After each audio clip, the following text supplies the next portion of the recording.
Bismillah ar-Rahman ar-Rahim. Welcome to the program. News and views on Salam Media.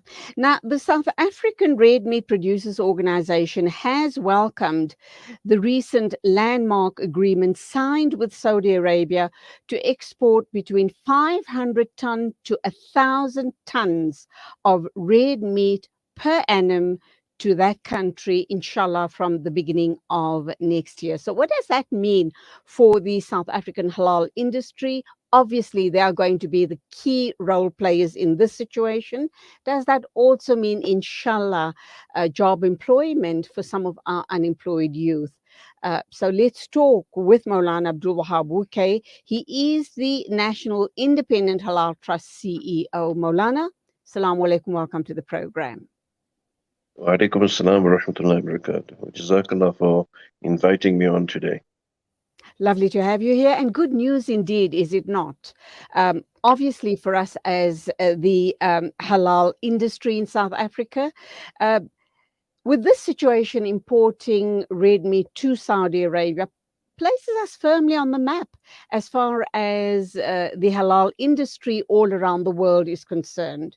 And I should also hope that it translates into employment for our youth.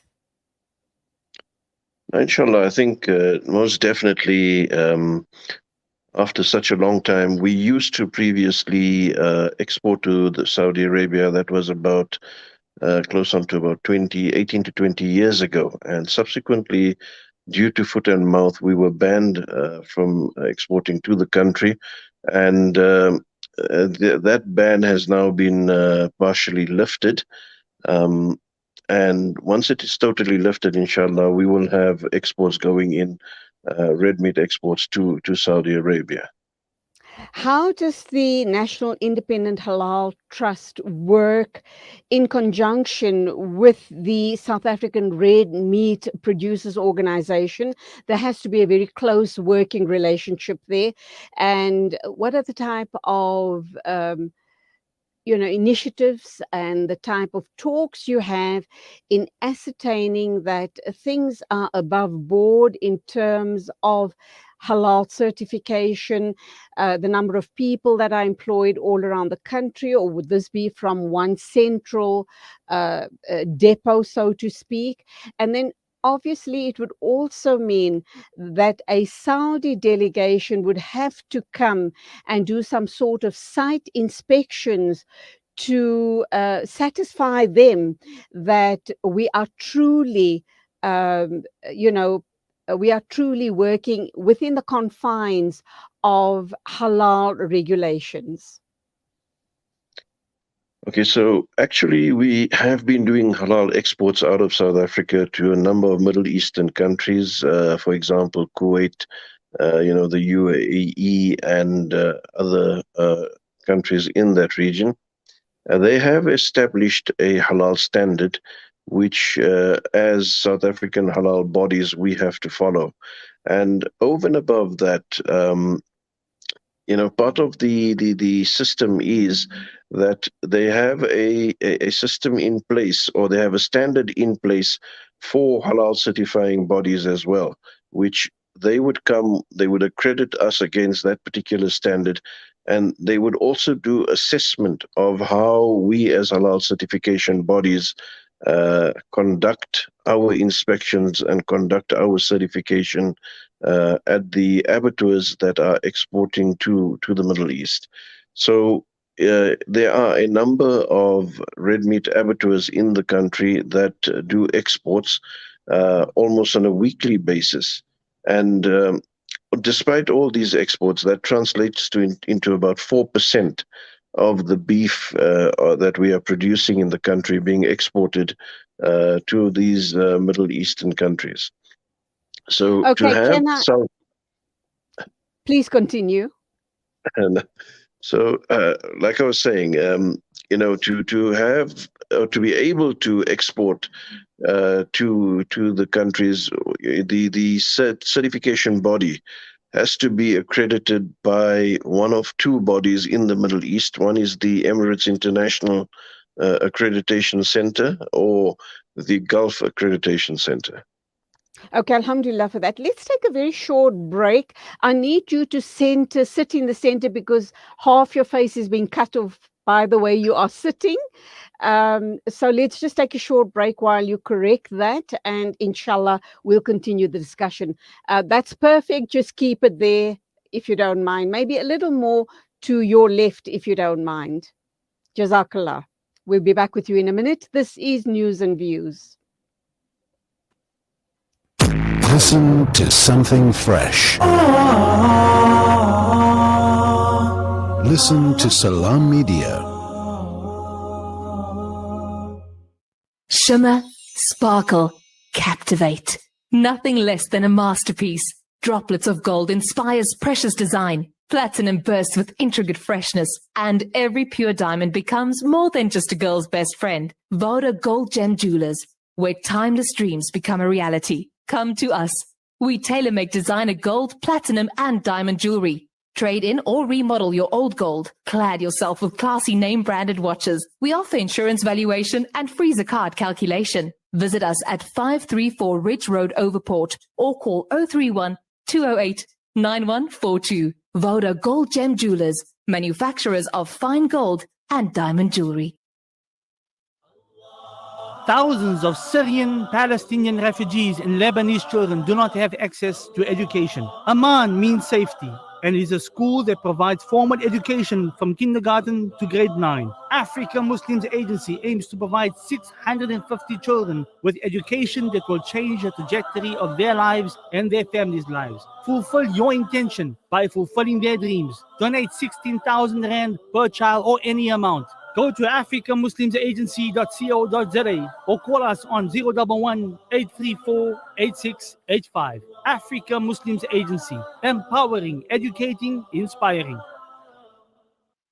Discover the Africa of your dreams and surround yourself with her spectacular beauty. Relax beneath her serene sunsets and explore wildlife at its natural best. It's where the pride of Africa comes together. The Kwantu Private Game Reserve. Get to know the Big Five or cruise on an elephant safari game drive. Interact with lion and tiger cubs and enjoy world-class halal cuisine while we pamper you during your 5-star stay. Indulge in the true African experience. For reservations, call now on 042 203 1400 or visit kwantu.co.za.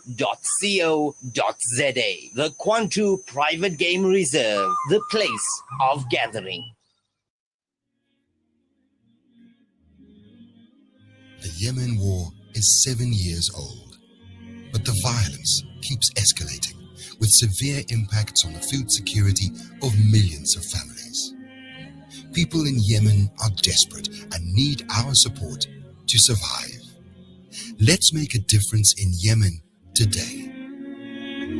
Donate now at alimdad.com or call 0861 786 243 for more information.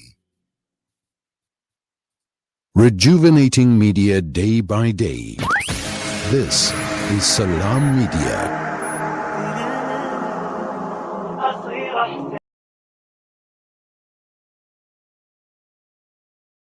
Talking with Moulana Abdul Wahab Wookay. He is the CEO of the National Independent Halaal Trust, and we are looking at the issue around South Africa will be exporting red meat, obviously beef, to Saudi Arabia, and that obviously is good news for not only South Africa as a whole, not only for the red meat association here in South Africa, but of course to the halal industry in South Africa.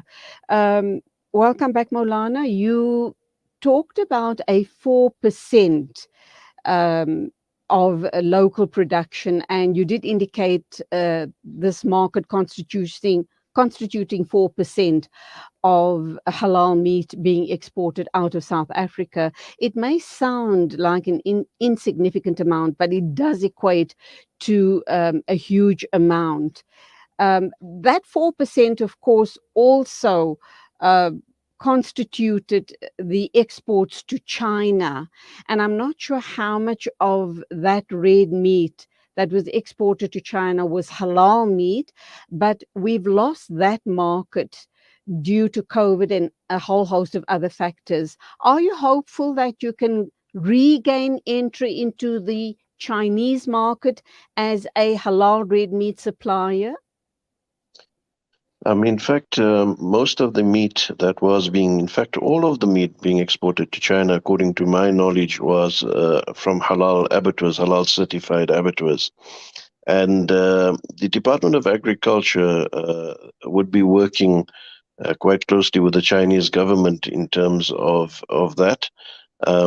And the outbreak of the foot and mouth disease hasn't helped the industry at all, and it was on that basis that China actually banned our beef, and it's dependent on the Chinese government in terms of them uplifting or lifting that particular ban.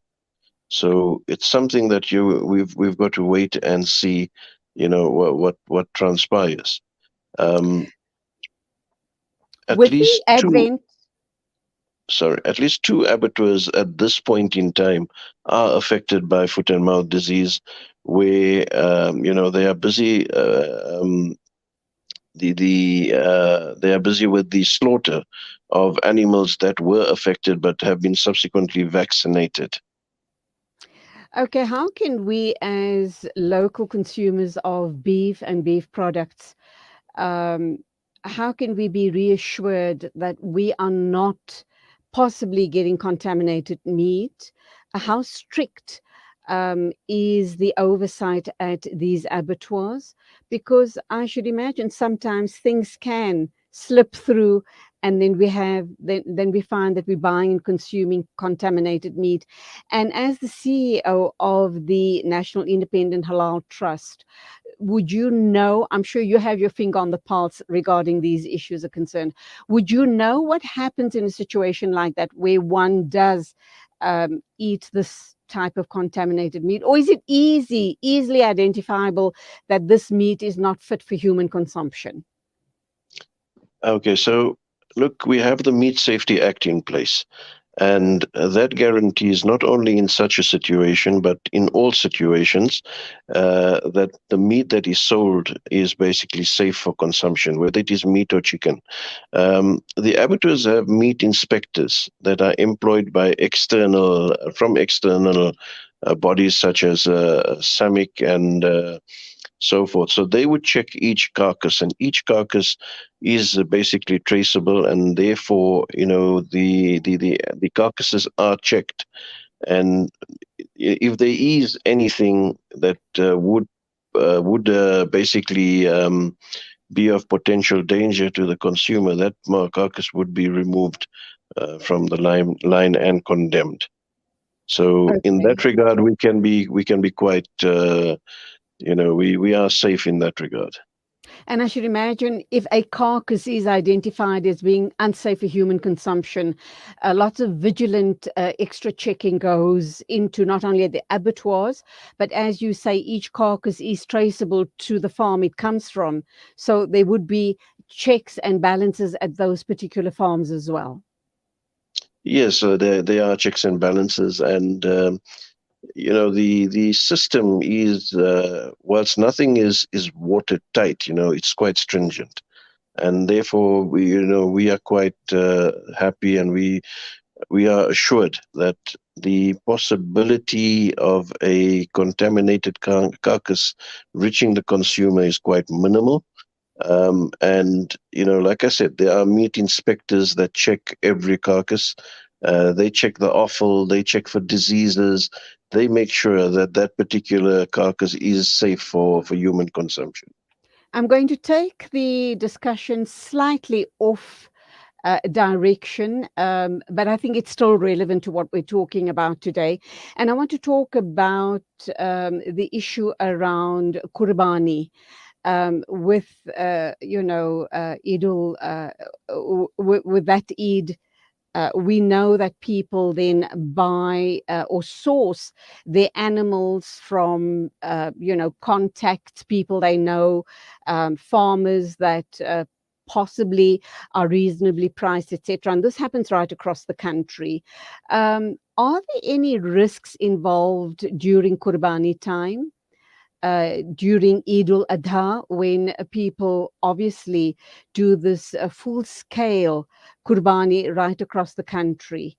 How does that impact on the market? What sort of inspections are in place to ascertain that we are in fact sourcing animals, from a safe farm? And then we also obviously, inshallah, slaughter in the correct halal manner, and then distribute and consume of the meat, knowing that we are pretty safe. In terms of Qurbani, many of the, I would say, organizations, you find Masajid and organizations would purchase their livestock from, farmers that are quite reliable. And, from the external inspection of the animal, one would be able to see the health of the animal. And it's basically age old practice. And in terms of the methods of slaughter, the method of looking after the animal, halal bodies and other institutes do send out notices in terms of how this should be done. So I think we are quite safe in that regard as well. And I have not heard of anybody falling ill due to Qurbani meat as such. Over and above that, we do find that some of the bigger slaughter places, for Qurbani, then you'd find members of the SPCA on hand, and they would be checking in terms of the welfare of the animal. Alhamdulillah for that. So we've really got our systems in place. And apart from foot and mouth, when it does surface from time to time, we are running a very tight ship here in South Africa, aren't we? We should really and truly say Alhamdulillah, because we're, got this down to really a fine art, so to speak. Let's look at the reasons why we believe. We do know that in the past, the Middle East was sourcing their meat from South America and Australia. Do we know why they are now considering South Africa? And does that also mean that they're not going to purchase their halal meat from those countries? We know there's been a lot of instances and lots of suspicion around whether the meat sourced from other countries outside of South Africa, is in fact halal. Do you know anything more on that? Look, like I said, we previously did export to Saudi Arabia, and we are exporting to Middle Eastern countries at this point in time. The reason that they're looking at South African beef and meat on the whole is because of the quality of our meat. And by and large, we have excellent quality.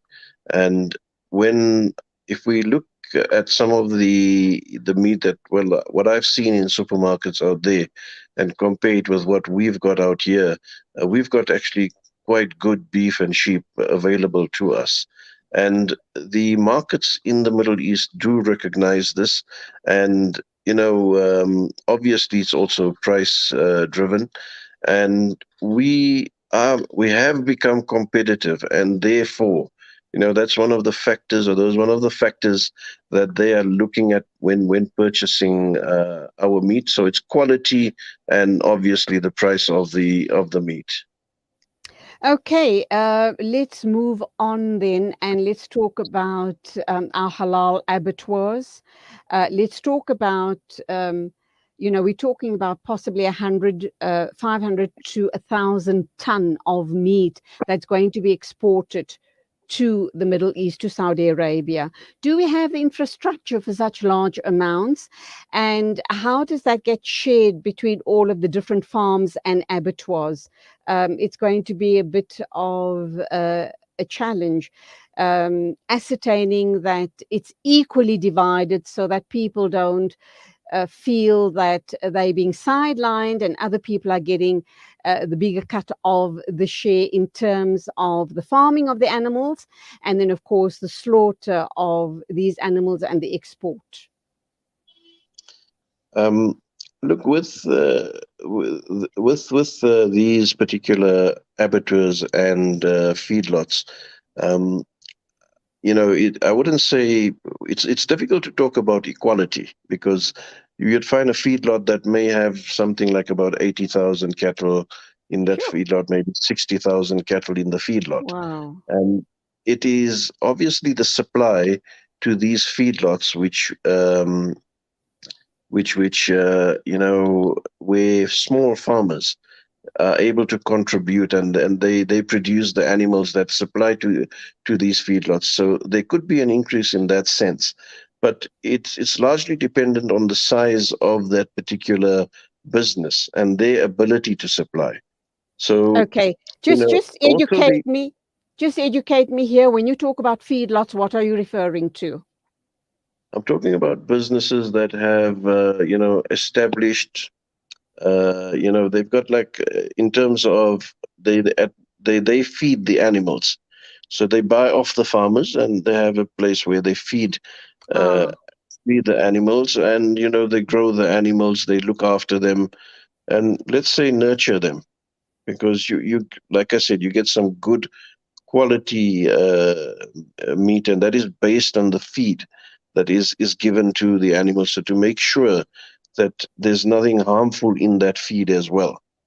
So okay. I also you, understand.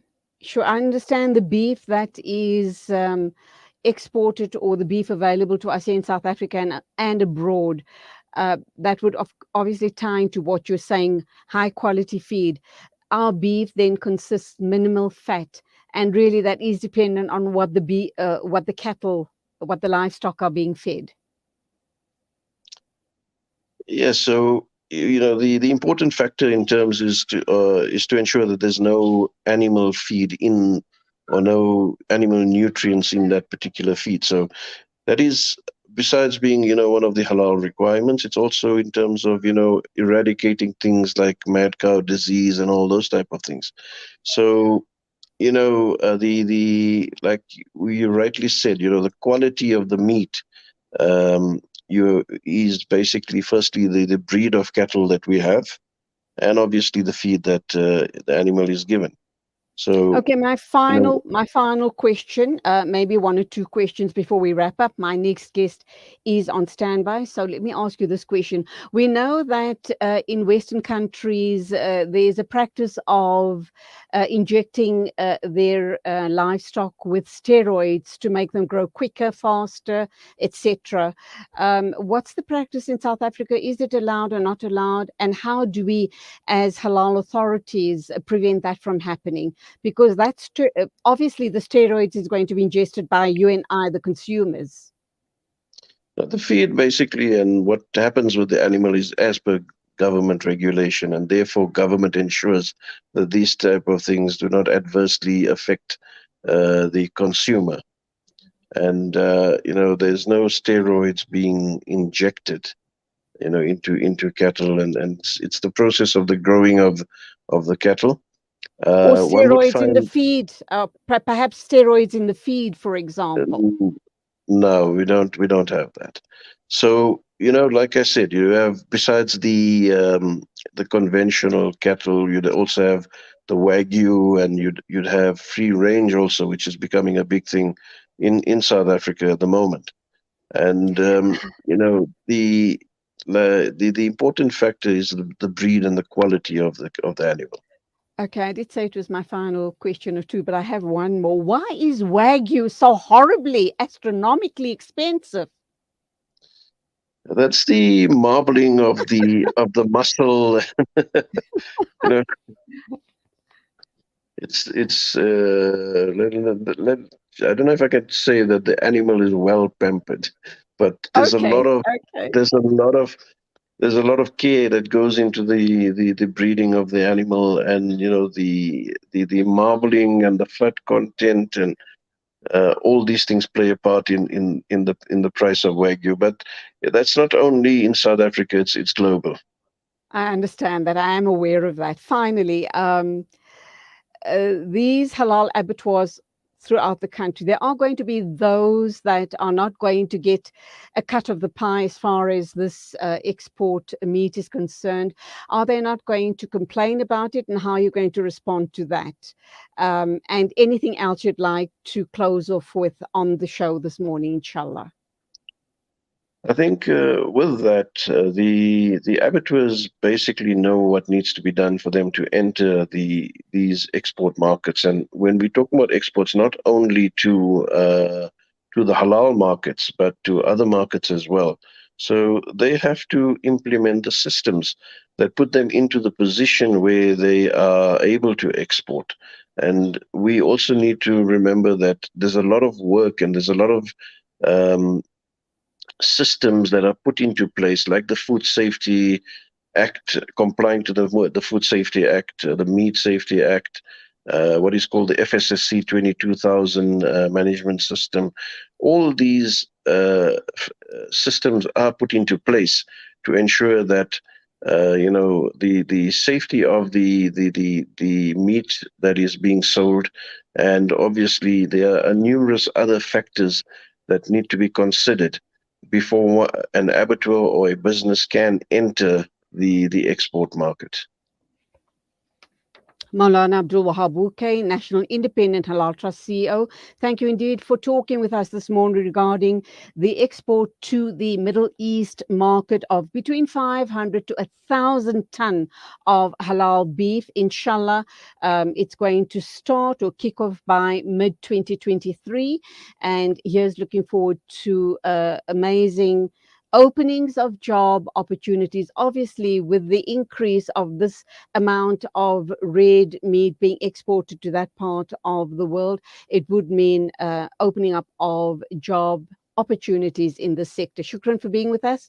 Keep us in your du'as, and salaam alaikum to you. Wa alaikum assalam. It is exactly 8:33. News and views on Salam Media with me, Julie Alli. Coming up next, we have Mohammed Shaban. He's a Gaza-based journalist to talk to us about the latest killings in Nablus. So please stay with us.